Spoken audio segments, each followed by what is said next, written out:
Hello everyone. என்னோட வீடியோக்கு கீழே யார் வேணாலும் எந்த வார்த்தை வேணாலும் இல்லை எந்த ஒரு வேர்டோட ஹிஸ்டரி வேணாலும் கமெண்ட் பண்ணலாம். நான் தேடி முடிஞ்ச அளவுக்கு உங்களுக்கு சொல்றேன். அந்த மாதிரி எனக்கு வந்த ஒரு வார்த்தை அசால்ட். அசால்ட் அப்படிங்கிற வார்த்தைக்கு இங்கிலீஷ்ல ஒரு மீனிங், தமிழ்ல ஒரு மீனிங்.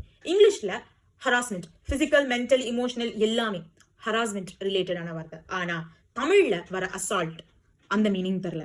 தமிழ்ல இத சிம்பிள் அப்படின்னு சொல்றோம். ஒரு விஷயத்த நம்மளால ஈஸியா பண்ண முடியும் அப்படிங்கிறதுக்கு இதெல்லாம் அசால்ட்டா பண்ணிடலாம் அப்படின்னு அந்த அசால்ட் அப்படிங்கிற வார்த்தைய ஸ்லாங் வார்த்தையா நம்ம யூஸ் பண்ணிட்டு இருக்கோம். சிம்பிளா பண்ணிடுறேன்னு சொல்லிட்டு போயிடலாம். ஆனா அங்கேயும் டிஃபரெண்டா ஒரு ஸ்லாங் வேர்ட் அங்க, அதனால அசால்ட் அப்படின்னு வந்தது.